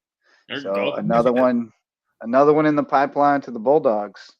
They're definitely loading up on Lowco boys up there. So congrats to Big Tots. It's not quite as big as he was last year, but he's still quite large. A menace. He's Quite still a large. menace out there. He gets downfield. He likes to get upfield blocking too. He likes to run block, pancake a dude. But in 1A, we got 2 games. We had Ridgeland, the best 2A team, asking us who y'all got, Ridgeland or Denmark. Thanks for waiting patiently. Now it's time. This is an interesting game. Denmark at Ridgeland. Denmark, I think everybody kind of thought going into the season they were kind of the biggest challenger to Bamberg, but the results have just not been there. Athletically, I'm told that they're impressive, but when you look at the results, they just haven't really been there. So I'm leaning toward the Jags here. I think Ridgeland's had a weird season. They're 3-3, but the last two wins have been forfeits from Burke and Hardyville. So we haven't seen them play in quite some time. But Denmark's one win is over Burke, who is on Stahl's level, and then they've lost to everybody else. Played Black Belt pretty close, but I think I'm going to go with the Jags at home. I like Winston Smith and Xavier Plowdness. I like Tayshawn Smith's been pretty good at quarterback. They got some weapons, and I think the defense is really their strength. They've got a bunch of guys who contribute on defense. They've been shaky on special teams. You saw Max give up a couple special teams touchdowns to Whale Branch. Hopefully they've shored that up over the last couple of weeks. But I think the Jags are going to get this one over Denmark. I agree. I look for them to come out ready to play. They've been doing great work over the last few years, getting that program righted. I like Ridgeland big. Yeah, I think Wilson gets it done. That's an important, just like Creek, that's an important game for the Ridgeland Jags and a very winnable one at that. So, it's always nice to start off region play with a winnable opportunity, because many times you get that one win, you almost guarantee yourself a playoff spot these days. Although, have you guys seen the brackets on High School League? Because 4A is interesting. I don't know if you've looked yet at the brackets. I don't know that I have, but what's interesting about it? So the seeding for the 4A, if I pull it up, it's 1 through 16 like it has been, but there's more of an at-large component to it versus just taking the top 4 of each region. I'm looking up now, but I believe it's something like only the top 3 in each region guarantee their spots. Then I think the rest is all at large. You're right. Yeah. It's the top 3, and then there's remaining auto RPI. Based on RPI. Interesting. Yeah. Oh, interesting. Yeah, Yeah, I'm so interested the to top see. 3 automatically make it, and then the next 1, 2, 3, 4, 5, 6 teams, and there's an at-large. In the I don't know RPI, if and then that's- there's an at-large. I don't know what that's I'm not about. sure if that's just lower state or upper Huh. state as well, but yeah. So the top 3 in each of the 3 regions, then 6 more make it, based on I guess computer metrics or something, whatever they. Or, Yeah, I mean, are they using the max preps rankings? I don't know. They say RPI, but does RPI exist? I don't know. Maybe it's just the eye test. I don't know. But we will see. I guess I'm not sure what the high school league decide to do, but it's interesting because only the top 3 are guaranteed their spot. Now, if you get 4th, you'll probably make it because there's 6 spots. So Right. if you're still 4th, you get in. But Yeah. basically, it's, I like it though. I like yeah. that. I think I prefer that because there are a lot of 4th place teams that don't need to go to the playoffs often. Right. You know, and you'd be better off with the 5th place Well, team from I some think the other. reasoning is just because league. of the alignment with you don't have the 4 Right. regions. It's You don't have it's- 8 regions anymore, Right. so it doesn't. Yeah, doesn't Yeah, work but out I like just that. found that to be a little interesting with the way it's set up this year. Yeah, it is interesting. It also shows region 4. Yeah. Oh man, all the playoff brackets are a little different this year because we don't have 8 regions across Yeah, each it's one, so they're all a little wonky, but potentially better. I like it. In the other 1A game, we got Hardyville at Bamberg Earhart. Unfortunately, the Canes will be pretty shorthanded this week, and Bamberg's pretty good, so I'm gonna have to regretfully go with the Red Raiders. But don't count us out. We're still hanging around. We still got Allendale and Denmark on the schedule, plus Branchville. We got some some dubs on the And schedule, I I think. assume eventually Richland, right? Or they just canceled that? No, we had to forfeit that game. Yeah, we had to forfeit Ah. that game. Yeah. I'll go with Bamberg Earhart with what you're talking about, JJ. And yes, I switched to my phone from my laptop. Saw that. Saw The that. computer is about ready to go, I think. So I'll take Bamberg and we'll see what happens. Good luck to your guys tomorrow. Going to be a fun night and hopefully a close one. But I'll go as our great buddy Jerry Hatcher says. I'll go with Bamberger Earhart. Bamberger Earhart. Bamberger Earhart. Yeah, I'll Yep. take Bamberger Earhart as well. Yep. I just Hardyville right now, they're missing a lot of guys. You know, obviously, like Yeah. you said, they had to forfeit against Bridgeland, which is really sad because I was really hoping to see that matchup I take know. place. And it's unfortunate, A, because of the weather, B, because Hardyville's been dealing with some injury issues. But yeah, I'm gonna go Bamberg Earhart. They are the best team in this region right now for me. So I don't see why they wouldn't win this game. Although, yeah, I agree with you, Justin. Keep an eye on Hardyville. They can make it a game. Granted, they've had a very challenging schedule, so this will be the first game where they may actually have somewhat of a decent chance of potentially. Yeah, Bamberg's pretty strong though. But with injury. I like how we I match think- up against Denmark and Allendale, though. You know, I Yeah. think we still make the playoffs. So Yeah, you be all right. better hope they have a full team by the time playoffs come around. We should. We should. We're expecting a bunch of guys back next week. And then there's a couple other guys that are just getting cleared from injuries that could be back as soon as next week or the week after. So Right. I think we're getting there. All right. And then that's it for the high school league game. So we can switch over to the Skiza. We just got 5 on the slate in the Skiza, so not too bad. We'll start with the one that you're going to check out, Max. Big Lowco on Lowco battle. Patrick Henry at Thomas Hayward. Hayward hasn't played in forever because they got forfeited on and then 3 weeks. canceled on. So they've had 2 freaking off. weeks. Patrick Henry's played a million games, it feels like. Feels like they play every Yeah. week, no matter what.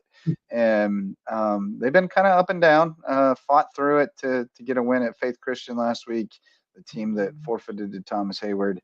I think Hayward is hungry. I think there's an outside chance that Hayward is a little rusty and Patrick Henry kind of gets on him early and hangs in it. But I think Hayward overcomes and wins. And it's possible that Hayward just steamrolls because, I mean, they're pretty strong. pretty strong. And Especially Patrick they're Henry's a rested. scrappy team, but they've got some Yeah. weaknesses. And Patrick Henry, I'm really concerned with based on how they've played recently, and they've Yeah. lost a lot. To Michael Tucker Mathis is a baller, and he is having a heck of a year, but they just don't have the depth as they had last year. You really miss the Ferry brothers alongside some others who were so key for this team in the past. But that being said, I still think Patrick Henry puts up a fight in this game, but I just think the high-end stars for this Thomas Herod team with Tony O'Banner at the helm, I think it's going to be a little too much. And I could see this one either stay close and be a tight one or completely get out of hand. And I wouldn't be surprised if it is the second option because of how rested Thomas Herod is and how well they perform in these kinds of big games. So I still think Herod is right there at the top of this 1A class. But, of course, Williamsburg and Dorchester and others have shown themselves to be some it's no guarantee that Thomas Hayward will go all the way. I still think they have a great shot too, and this is an important game to really stake their claim and take care of business against the Patrick Henry Patriots, which I think they will do against the PHE team. Still trying to find their identity this year a little bit, but I will go Hayward in what should be a great atmosphere, and looking forward to hearing all your coverage from Ridgeland tomorrow night, Max. Yeah, I like. Go ahead, Max. Yeah, I think Thomas Hayward is ready to play a football game. Honestly, Yeah. they've been They're itching to play again. 3 weeks that they have not played a football game. Yeah, they're ready to play some football. They're well rested, maybe a little too rested, to be honest. Not being able to play a game for 3 weeks. But I still don't think Patrick Henry has enough to beat this team. Patrick Henry's a good team. Don't get me wrong, but I think Thomas Hayward's better. Hopefully, if Nick Robinson's back, it shouldn't be a problem. That would be huge. I would assume he would be. We got this job done. If he's back, I think Thomas Hayward wins this one. I'd be willing to say 3 touchdowns, if I'm honest. I think because the problem I'm having right now with Patrick Henry is I don't see much out of anyone other than Michael Tucker Mathis. It's like his show, and I just don't see any other huge contributing players. And it's almost a one-dimensional offense right now for me with Patrick Henry. It is pretty one-dimensional. But I think Thomas Hayward's better. They pop off like one long touchdown pass a game, but they only throw it like 6 to 8 times a game for the most part, unless they get behind. And Brunson's been pretty good since running back since they flip-flopped. But it's but you're right. It's a pretty one-dimensional offense, and I think Hayward's smart enough and good enough on defense to slow that down and keep them under 20 at the most, something like that. And I think Hayward scores more than that. So I just I can't make the math work for Patrick Henry, and it could be a blowout because again, if Hayward comes out hitting on all cylinders, they're going to kill him. If they come out like a team that hasn't played in 3 weeks, then it could be competitive. But they're a more talented team. There's no question about that. I don't think. Yeah. And then we got John Paul II at First Baptist. If JP2 is going to get a win, unless they can reschedule, it's gotta happen now. But I think it does. Gotta be really. I think it does. I think you hype them up. JP2 is going to go in to First Baptist, or they're going to play First Baptist. I'll take a look. See, yeah, they're on the road. They're on the road. They'll go into First Baptist. They'll put the pieces together. Finally, I've talked about JP2, putting some pieces together offensively, defensively. I think they're solid, and I really think they've got a great chance to go into First Baptist and get that win, that one elusive win they've been looking for since August 30th. I think they go and get it done. I have them for the win, and I'm going to take THA as well, by the way. I think Patrick Henry can keep it close. That's all right. I think Patrick Henry can keep it close for about a half, but too much Tonio touchdown, too much offense for THA. They end up running away in the second half, but I'm going to take JP2 for that first win, and that'll get them going because they've got some big games coming up after that for sure. I'll have the HHCA game in October 25th, so I'm going to take JP2. So neither one of these teams has played since September 13th, by the way. Wow. I'm sorry. Wow. I just don't. I'm sorry. I don't see it with JP2 right now. Yeah. I still don't trust them on offense. I'm still, whatsoever. yeah. They I just need to have see not more from them. They just have not found a single thing that's really working for them on offense. Defense, yes, they're doing their job on defense, but they get worn out because I swear the defense is playing twice as much during the game as the offense is, and that's the biggest problem they have. They have a good defense, but they're worn out like halfway through the third quarter, and teams will then run up the score on them. And I think it's going to be the same thing here with First Baptist. I think it could be a closer game, but ultimately, I think First Baptist right now is probably the better team than over JP2. I want to see JP2 win this game, but I don't think they will. Yeah, Plus, it's I at First agree. Baptist, so, Yeah. I think home team wins this one. It's Give me First the game I saw Baptist by JP2 2 play. touchdowns. It was just At they two? were really Two searching for it. touchdowns? They found Yeah. some things late, but the offense, the run game could not get going. They were stuffed at the line of scrimmage. The blocking just has to do a better job. Maybe they find it against the First Baptist team that is looking for some hits themselves, and it's a possibility. But at this moment, I just don't see that JP2 has done enough this year to really display the consistent offense they need. And I'd love to see it happen for them. It's a program that certainly you have a great coach. I love what I'm seeing from Shane Milligan. He's a good guy, and he's starting to get Great. this team to have some belief. They just need more. The execution has to get a little better, and they need to They need find to have some some success. yeah, I think they'll get Yeah, there. they need to have some success. Yeah. I mean, you see what's going on in other schools, and it's great to see what's going on in that prep. But at some point, it just has to the switch has to flip, and it just hasn't done it so far. Well, I just mean they need to have some success to gain some confidence. Right. It's just it Right. beats you down, man, when you lose and you lose and you lose. Before we can It snowballs. We've talked about it all year with Battery gonna be- Creek and Hilton Head Prep. Yeah. The Now fact it's- that First Baptist put let's see. 35 on Porter-Gaud scares me to death. Yeah. Can That's a I- tip point right yeah. there. It's just I don't know. I just don't know. I don't know. I'm a bit torn. I don't know. I hope they prove me wrong. I hope they're love on to see it. Marcus' I'd love to side see it. and they get the dub this week. But I got to go First Baptist. On the positive side of things, Kirk Cousins has thrown for 371 yards so far in this game with the Whoa. field. I'll tell you what, that is something that Love we it. have seen throughout this He came year. into this drive 29 of 40 for 351 yards. He's thrown another 20 yards on this current drive. How's Pitts Hey, doing? I know there's always people who He just say got Kirk one. Cousins can't play Pitts in just prime got time. one. Yeah. Got about 8 or 10 yards. Got both those guys in He fantasy. should absolutely eclipse 400. Has anyone thrown for 400 yards in the NFL this year? It seems like nobody has. I don't think so. Hardly anybody's even throwing Sam for Darnold, maybe. 300, right? Yeah. Sam Darnold The run is thrown back. for 4. Yeah. The run is back. All right, let's keep going. Hilton Head Prep at PD Academy. We just finished talking about Hilton Head Prep's win, it seems like, and now they're ready to play again. That's a tough spot, but they are, if you're going to have to turn it around in 4 days and go again, you definitely want to be coming off a win because you got some adrenaline, you got some good feelings, but they got to go up to PD, which is a hostile environment to say the least. And after a weird down year last year, for 1 year, PD is back. They're undefeated, Yeah, they are. and I think this is going to be a tough time for Prep. I think they're going to compete.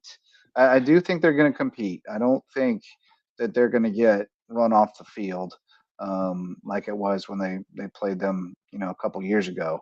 But I just don't think they're going to have enough to get the job done. Let's see who PD got next. That's the only thing I thought about. Yeah, they got Bethesda next. But it's 3 weeks from now. What in the world is going on with their schedule? What a weird schedule. Well, Maybe they got another game that's right. not on Well, then here, they had the built-in bye week, which might be filled up now with everything that is going on. Koo missed. Oh my goodness, he never They just- misses. Block the field goal. Oh, He's they missed a blocked lot Those tonight. blocks. Okay. Yeah, I'm not watching. I'm just looking at the play, but yeah. Oh. So yeah, I think I got to go PD on this one. As much as I'd love it for the Dolphins, I just don't think they're there yet. I think they are the third best team in the region, but I don't think they can knock off PD. Yeah, I'll go PD as well. I think that, like you said, JJ, they're back and they're hungry. It's going to be a short week for Hilton Head Prep. Maybe a little bit too much of kind of the antsiness for them. They're going to get some more wins this season, no question about it in my mind. But I like PD in this one. Yeah, I'm you know what? I'm gonna go against my better judgment here. I'm gonna go the Dolphins. I'm gonna go the Dolphins close because I know that they just played a game on Monday, but PD Academy's been off for a little while because of the weather and stuff like that. I don't think they played a game last Friday. So they've been off for a little while. Prep has played a game. No, they played. They played. play? They beat Lee 38-16. They beat Lee. I don't know. Man, I'm gonna go Prep. I'm going against my judgment. I'm gonna go Prep. I'll support the Dolphins here. Be the voice of reason for the helmet Prep Dolphins. I'll take them 3 points. Look, I am all in on Hilton Head Prep. I respect it. What a game I saw them put on Monday afternoon. Most complete game I've seen Hilton Head Prep deliver in years. That was really impressive, but this is a whole nother challenge on a short week at always powerhouse for the Academy. They may not have the top end talent that they've had the last couple of years, despite those guys, but that's still a really good football team. And hey, they will put up a good showing. I cannot believe a Hilton Head Christian Academy alumni just decided to take Hilton Head Prep against PD Academy. It would be a massive upset. I mean, all right, I don't see it happening. I don't see it happening. PD's got a senior quarterback named Colby Richardson, who is 62 of 82. That's 76% for 1,065 yards, 14 touchdowns, and no interceptions. And he's also got 294 and 5 touchdowns on the ground. And they have a gentleman named Miles Trussell, who's a senior, who has 28 catches for 639 and 8 touchdowns. So Richardson pitched for PD Academy when they played against Prep. Sure did. I believe so. Yep. Yes. That's what I'm thinking of. That kid is good. Usually the quarterback on the Skiza team is usually a pitcher on the baseball team. That's all. If he was the kid that I saw that absolutely destroyed Prep with his pitching, almost pitched a complete game. Yep. Almost a no-hitter too. That's the kid. Damn. I should have thought this one through. I might regret this, but I'll stick with the Dolphins. I'll keep my word. I will keep my word. There's nothing really at stake here. I mean, it's all for fun. No, not really. Max is going with the Hilton Head Prep Dolphins for the upset PD. Put on the Dolphin head, Max. Eagle going for the Dolphins. Put on the Dolphin head. Oh my God. One Lowco, baby. One Lowco. By the way, if you make a highlight and you see our camera on you, give us that one Lowco, baby. Heck yeah. One Lowco. Yeah. We're gonna make a little clip of them. So we need to get some one Lowcos this weekend, this Friday. Show us the one Lowco. But Buford Academy at Bethesda Academy. This is a non-region game, but low-key one of the best matchups on the schedule because BA is playing good ball right now. Looks like a pretty legit Skiza 1A.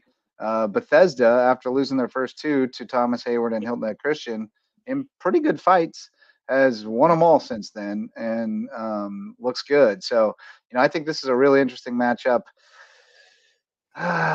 Man, I'm leaning BA just because Nick Underwood is the X factor, man. He just wears people down in the second half. And I can see them, grinding it out at the end. But I think this is going to be a really good matchup. We don't give enough love to BA's defense and how well they've been playing. That's a great point. A couple of times. They're a complete team. Do not count them out as we get late in the year.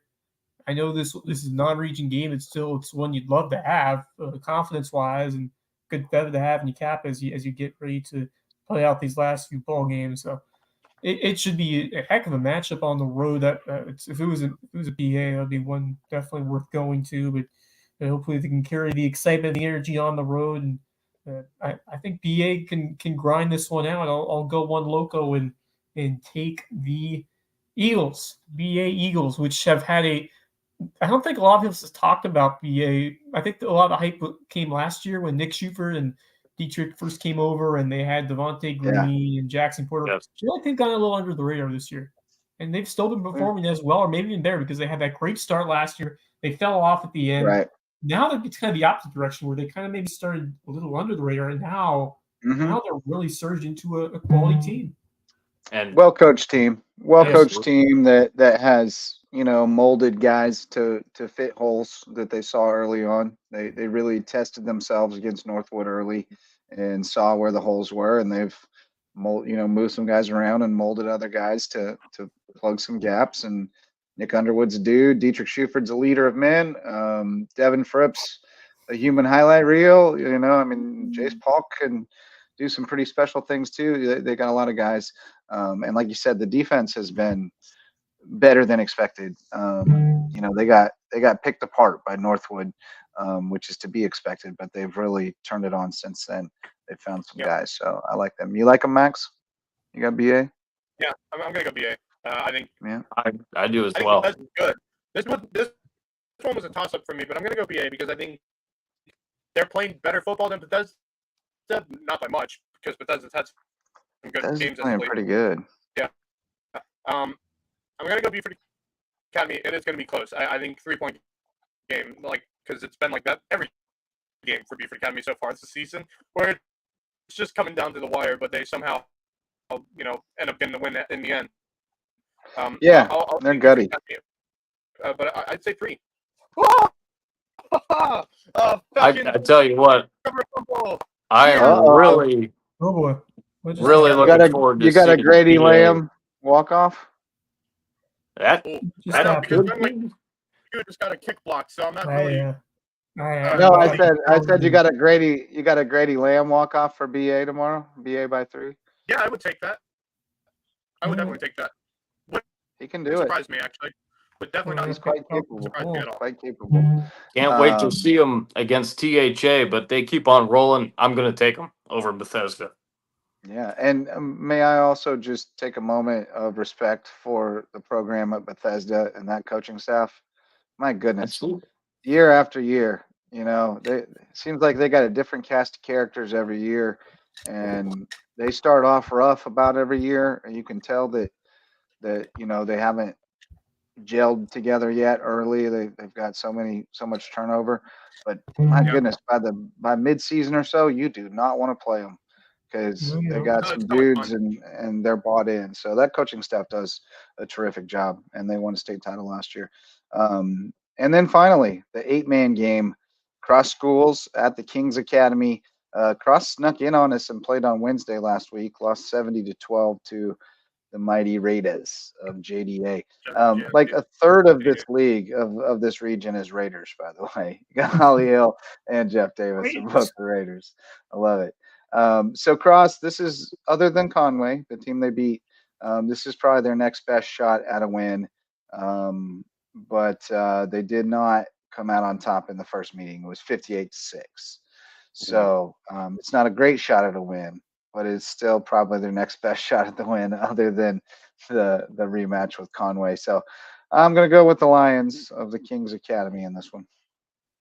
But it'll be closer than the first one. It will not be a 52-point spread. The Stingrays will narrow the gap. As much as I want to take the Stingrays after that huge win that they had against Conway Christian, I'm gonna go with Kings. I think they'll get the job done. Yeah, I'm with you, JJ. I'm gonna say closer than the experts think. Closer than the experts think. But I'm gonna take Kings. It's Kings plus 47.5. So I got Cross beating the spread. I got Cross beating the spread. Yeah, right. Agreed. Take the points. Take the points. Absolutely, take the points. If somebody offers you that many points, take them. Take them. Yeah. But we're all on the Kings. TKA. Yeah, pretty much. TKA I with the see. TKO. I see on the bottom line there that HHCA is playing Palmetto Christian Yeah, as I well. forgot Did that? to delete that out. Palmetto Christian Okay. dropped to That's 8, man. yeah, Okay, So, got it. but they did it late after the schedule was already typed into my system. Got it. Yeah. So that one's not happening. But Okay. that's all the games, boys. And thanks to the Lowco Booster Club for supporting us. And you can support them if you have the opportunity. Court Lifestyle Pros, Marcus's buddies, Daniel and Debbie Court, the actors. Folks. They're with Charter One Realty, and they want to bring you home to Hilton Head Island. Eagle Creations has promotional items and custom apparel, plus custom gift baskets and all kinds of other cool stuff. Go over to see RD Bill and Boulevard. Mandy. Go see They're- Bill and Mandy. They're great folks too. They're characters, to say Oh the my least. gosh. Every Jay's time I see Barbershop. them. Yeah, there's something. Jay's Barbershop is the place to be in Ridgeland, whether they need a haircut or not. Go in for the conversation, come out looking stylish at Jay's Barbershop, downtown Ridgeland. Barefoot Floor Care of the Low Country keeps your floors so clean, your feet will thank you. Chris Odom's my dude. Hudson Seafood House on the docks, great place for seafood, cocktails, sunsets, and more. And the presenting sponsor of Under the Bus. Bob Stevens back this week, so go check out the latest episode of Under the Bus on the Lowco Media Network. The And Hush Hurricane Puppies are Sports great Cafe. too. Oh yeah, amazing. And if you're hungry or thirsty in Hampton, stop by and see our friends at Hurricane Sports Cafe. Say hi to them, tell them that Lowco sent you. Great place out there in the nether regions of the Lowco out in Hampton. I can't wait to get back out there. It's been a minute. They got hit pretty hard by a storm. They got it pretty good out there. Yeah, we did.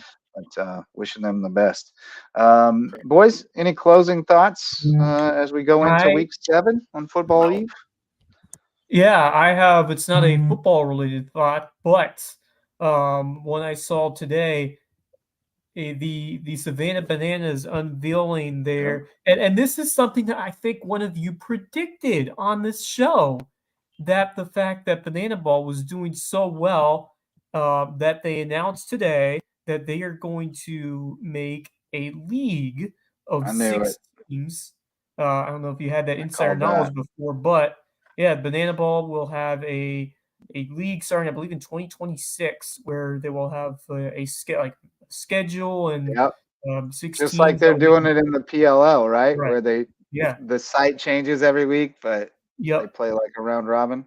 So I guess that's what's going to happen, where they're going to be a traveling circus like they have been. They're going to go to all these different ballparks and cities and play out this league over the summer. And man, it's going to be even crazier because they're going to have like twists and turns throughout the season. And you know how crazy Banana Ball is. They're going to make it even wackier, I'm sure, when we get into this new league that's coming. And I'll tell you what, it is going to rival professional baseball because I will say, I mean, obviously Major League Baseball is still the gold standard, but I mean, especially for the kids, like it's fun to watch, and it's action packed, fast paced, and I'm sure there's a lot of showmanship and hijinks that go on, and it's a fun brand of baseball.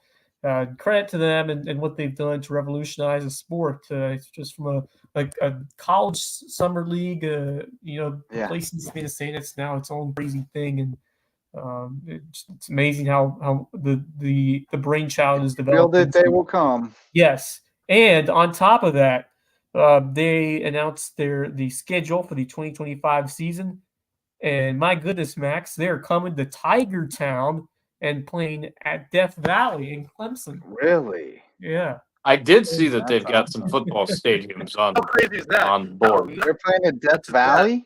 Yeah. That's odd. They're not playing in Kenmore. They're playing in the football stadium? No, they're playing Memorial Stadium. That's Death Valley. Wow. Yeah. That's going to be so cool. And Good Lord, they are playing at so loud. Oh, that's exciting. We'll I be like playing at the Nissan Stadium, home of the Tennessee Titans. There you go. Oh, wow. Holy cow. Imagine if they sell That's crazy to me. That is wild to me. Wild. That's like insane. Here's a random thing. It's not really my parting thought, but I just saw the email a few minutes ago. JP2 Tennis knocked off Wilson Hall today, 7-2. They're now 10-4 overall, 6-2 in region, second in the region. I'm guessing Hilton Head Prep's number 1 in the region. They're powerhouse. Probably, yeah. That's got to be it. Other parting thoughts, gentlemen? You know, I've been talking obviously a lot of Guardians baseball over the last couple of weeks, and got a big series coming up starting Saturday with the Detroit Tigers. You scared? Home field How you feeling about advantage. It's going to be great. I'm feeling Nervous? really good. I'm feeling really good about Cleveland's chances of at least getting through that series, and we'll see what happens the rest of the way. Obviously, with I don't know, three man. AL Central teams in the playoffs, we'll see how it shakes out. But you know, Cleveland next man up.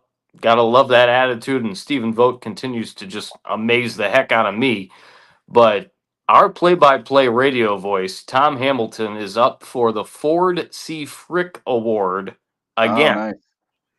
It's time to get this guy a win of the Hammy. Ford C. Frick Award. I mean, I've been listening to Hammy since 1995 when he and Herb Score were doing games. I'm And surprised he's never won I it. just think that this has a chance to be a really, really special year. And let's get Tom Hamilton, the radio voice of the Cleveland Guardians, and previous to that, of course, the Cleveland Indians. Let's get him the Ford C. Frick Award. How about Yeah, it, folks? I would venture to guess that I spent more time in that part of the Baseball Hall of Fame looking at the media awards than most people do. I spent a good portion of time looking at the Ford C. Frick winners and all the different journalists who have been inducted, because obviously those are the people who made us want to do this, right? That's right. So, and Hammy's top of the list for me. Oh, Marcus, I agree with you, man. Give that man his fair dues. Yeah. What I don't agree Lifetime with you Achievement about, Award. do you think the Cleveland Guardians are going to beat the hottest team in baseball right now? I don't expect. I can't expect it. You don't want to know why? It's because of how the playoff format has been set the last few years. It's always the divisional series team that's on the wrong side of things as of lately, and it's unfortunate because the Detroit Tigers have been the hottest team in baseball for at least the last month, if not month and a half, and you're right. B, the Cleveland Guardians have had probably going into that game 5 days off. Well, So they make it too easy. They make it too easy on the lower seeded team. They give them too much time off in between. Like they need to make them run it back immediately. Yeah. They need to make them play. That would help. They need to make them play 2 on Tuesday, or play. Actually, they need to make them play 1 on Tuesday and Like then a 1 on doubleheader, Wednesday with the if game after, and then the next day they got to go play Thursday. Yeah. Just one and done. That's all I'm asking for. Just make your wild card a one and done. You win. Like I said, I thought the 10-team format was perfect. I thought it gave incentive to win the division, and it I agree. It put you in a one and done situation. Oh my lord! But then you could say, but I also like the 8-team playoff because it gave incentive to win that one. There was only one wild card spot. I prefer the 8-team playoff. If we're being honest, that would be my preference. Yeah. Because it makes you really earn that one wild card spot, and it's a all-out battle to get that. Now, I like the 10-team playoff too. The 1-game wild card playoff was great for sure. But we're not going backwards, so we're stuck with 12. And so if we're gonna have 12, I'd rather have 3 games than 1. Yeah. Because at that point you've got a division champion having to play a wild card. I don't think a division champion should be subject to a 1-game playoff. I do like that they at least that's crazy. Yeah, I don't. I think the answer is just shortening the time for the teams with byes, because I feel like I agree. In baseball more than other sports. It's not like football where you have it's you get that built-in time off, which is helpful. But baseball's where you play every day. It's a completely different animal, so byes aren't as valuable. I mean, it's nice to get that free pass. I mean, the bye itself is valuable, which is I guess the time that is like 2 days off is great, maybe even 3. Anything beyond that, I mean, there's a reason why the All-Star break's as long as it is. They don't want to take any more time off than that. That's enough. They're driving right now, man. Wow, the Falcons still have this ball. I thought it was over when Cousins it's Kirk Cook's time. Get the ball back, and it'll come down to a potential game-time field goal. Force overtime. Maybe. He's been good this year at giving me a heart attack because we'll be down with like a minute to go, and twice this year. Not only has he done it at the Eagles, but he did it last week against the Saints, and now he's I don't think it's doing it happening again here. tonight. I don't think it's There's- happening tonight. He can hit a 60. I mean, Oh. kickers can hit 60 yarders easily in the NFL, especially in That's adult great We play. season. steal him. 1998, Denver Broncos. He shot a 58-yard field goal to give the Falcons a lead anyway. I know he's got Oh, well, good for it. that dude from Dallas, man. Woo. Auburn, Oh, yeah. yeah. Yeah. He's Yeah, automatic. that dude's got a Yeah. good That Mayor still? Huh? Is it Mayor that you're talking about? No, No, Aubrey. Brandon Aubrey. Oh, No, that's Mayer's right. not there anymore. That dude's got a That dude, That's right. I saw that dude hit one from 61, but there was a Oh. penalty. So they pushed it to 66, and they were about to let him try it, but then they decided not to. But they said he was making 66 in warm-ups. I was like, holy cow. Yeah, it was- That's insane. Yeah, some of these kickers, man, these days are just absolutely unreal. Legs Young of Way. Especially when you watch them during titanium. warm-ups and stuff. Younghoe's missed 2 tonight. Yeah, he's He missed a struggled tonight. 41, and he had the 54 block. Yeah, the greatest was kick of blocked. all time may have been when Justin Tucker hit the game-winning 66-yarder against the Oh. Lions a few years ago. Yes. Yeah, that was amazing. Yeah, something the Lions would love to That forget. dude's nails. But 12 seconds left. 2nd and 10. well, you got you don't wait timeout, so you have to throw it to the Yeah, you got to sideline. throw it to the sidelines now. They threw it over the middle last time because they had time to spike it, but now they got to go to the sidelines. And you can't take too off them. Oh boy, they went over the middle. This is going to be a foot race. You got to spike it fast. Spike it. Yeah, like it. Yeah. Oh boy. Oh, wow. They'll normally get Living in the on the edge. I think we're going to overtime, boys. Younghoe is going then the to Buffalo right Wild himself. Wings. Yeah, somebody smashed the OT button. We'll stay alive through the field goal, but I'm not staying on for overtime. Man, look at Any other party? parting thoughts while we await Raheem this Morris. field goal attempt from Younghoe Koo? Raheem Morris was so excited by that moment there when he spiked the ball. Yeah, Oh he my God. was. He was like, yeah, boy, Kurt. Way to go. Well, this one means a lot to Raheem Morris, right? Former Yep. team. Yes. Yeah, former head coach for the Buccaneers. But Yeah. you forget, he was an interim head coach in Atlanta back in He was. 2020 That's when they right. fired, I believe, Dan Quinn. So it's kind of coming home for Raheem Morris, and he's done really well so far. I like what he's doing with this team. He's got I like him. a good I team to work like with. him. He's a good coach. He's great. I think he's a great coach, and he's got a great mindset. So I think it was a good move Uh-oh. for Atlanta to hire him. So Uh-oh. and he's got a good team to You work just with. got to delay a game. Oh boy. It's gonna be about a 50 Oh, yarder, 52. 51 yarder. Shoot. How do you get a delay game after a 52. spot? That's Yeah. I don't He's know. arguing with something. What's that. going on here? Huh? you Here we cannot go. take a delay game penalty after. Oh, so the Oh. refs were in the way when that play clock went down. How were they? What were they? Yeah, they were standing over the ball still. That's So what they he's trying to called- so say. Tampa Bay not called timeout. What is that? Or- What are you supposed to do? What Okay, in the boys, come on. world? They're freezing the kicker. Yeah.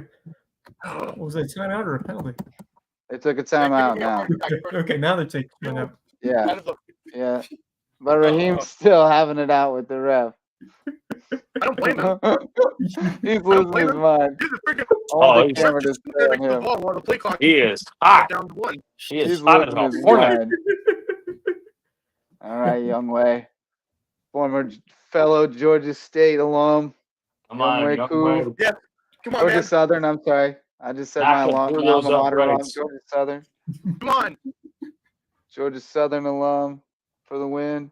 For the Let's go. overtime. Come on, let's I go. just want OT. OT's more fantasy That's what I points for all the guys I Thursday have. night overtime. Ditto. Just give me it. That's all I'm asking for. Just give me it. Give it, and then we And can. it is. It's good. We're going to Good. OT. All right. Younghoe does it we can again.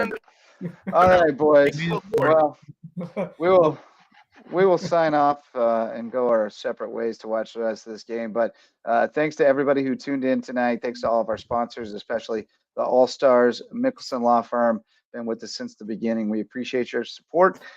Thanks to the girls from May River Girls Volleyball Absolutely. for hopping on with us. Aurora and Ariel were terrific.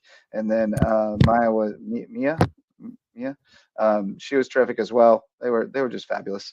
Love talking with them, and thanks to Javon Livingston for setting it up as well. We asked him if he could get the message along to him, and he got his guest book. So that was good stuff.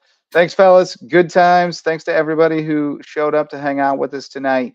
We'll be back again tomorrow night, same time, 9:30 p.m. We'll start with the 2-minute drill coverage.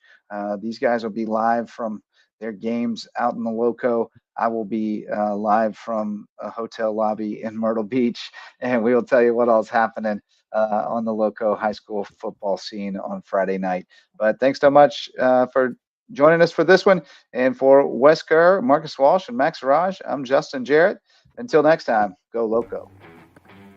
The Lowco Sports Lowdown podcast is a production of Lowco Media LLC and LowcoSports.com, an independent media outlet providing grassroots local sports coverage in the South Carolina Lowcountry.